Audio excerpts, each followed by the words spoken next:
faithfully delivering value and interpreting great books worldwide. Hi, this is Sally's Book Club. Hi, I'm Li Shay Ching from Sally's Book Club. Once a week, we meet again. At the start of this episode, we'll announce the winner list from our last show. Last week, we invited listeners to comment on when you enjoy listening to Sally's Book Club. The person who answered and got the most likes will receive a small gift from us. The gift is a copy of Walden or a bottle of Ergo 2, your choice. Now, the top liked user is freshly announced. As of Friday, the most liked user is named Yi Ding Yi. He likes listening to Sally's Book Club while in the bathroom. This impactful answer resonated with our editorial team. The top liked users are Little Bear and Little Seahorse, who enjoy bedtime listening. Did you know Bill Gates also likes reading before bed? Third, he likes his deepest summer flower _ I-97 enjoys listening while applying makeup and walking. He also chats with students about recent books. I often see your comments. Thanks for your support and companionship. Also tied for third is Dufu Bai Tingshu, who likes listening alone. We hope Sally's Book Club continues to offer quality companionship. For all winning listeners, our operations team will contact you and deliver the gifts. Also, two other listeners, Kin Yaxi Channel and Shan Chang Harawee, you got many likes too. Thank you for joining, but next time, remember to answer our question first. All right, awards are done. Let's get back on topic. Next week, we'll bring you a recent bestseller called The American Trap.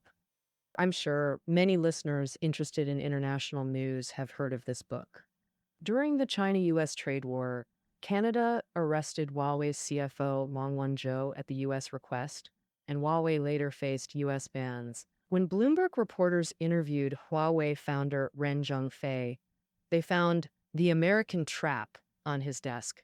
The author, Pierucci, is a former Alstom executive charged by the U.S. Justice Department for alleged bribery during Indonesian bidding. Pierucci believes that this arrest wasn't personal, but rather an underground economic war by the Americans, because during his imprisonment, Alstom also faced an anti-corruption investigation by the U.S. Department of Justice and was ultimately fined over $700 million.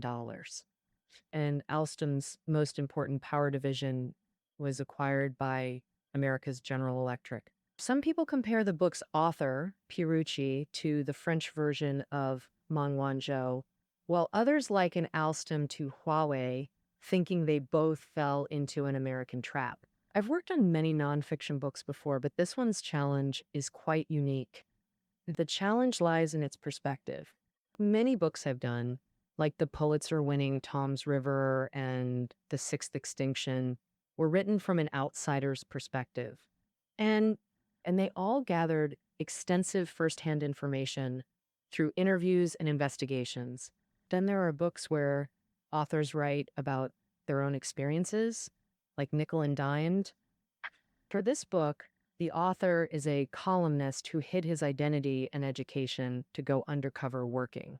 But during this, the author still maintained an outsider's view and did lots of firsthand interviews and research. But the American Trap author is not just an eyewitness. According to the book, he's also a victim. So is his description and argument objective? What's the real truth? Based on the book's info, we might not reach the exact same conclusion as the author. Therefore, in interpreting this book, we aim to achieve two things. First, as much as possible, restore the author's intent, his experiences, core views, his ordeal, and that Alstom's probe was an American underground economic war.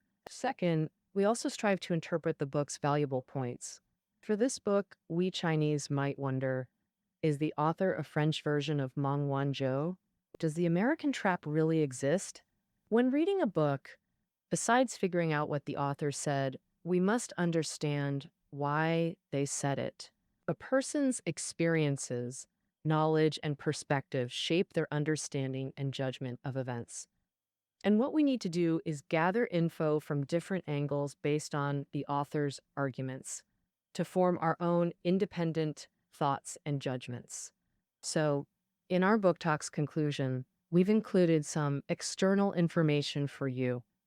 Some support the author's claims, others raise doubts. The final judgment is yours to make. Finally, let's introduce next week's upcoming books. Monday's book is an Oxford very short introduction titled Out of the Darkness, Revealing Truths About Prehistoric Humans. Tuesday's book is Work Rules, taking you deep into Google's management truths. Wednesday's book is The Power of Decisions. People often decide irrationally. They don't calculate gains or losses, but rely on instincts. Can we use these instincts to influence others' decisions? The answer comes Wednesday. Thursday's book is Waiting for the Dawn by Huang Zongxi, one of three great thinkers from Ming-Qing transition. This book profoundly influenced modern Chinese politics. Yang Qichao and Sun Yat-sen both drew from it to promote reform and revolution. So, what does this book actually say? We'll listen together on Thursday, and Friday's book is The American Trap, we just discussed. Finally, on Saturday, we bring you Everything I Know About Life I Learned from Children's Books.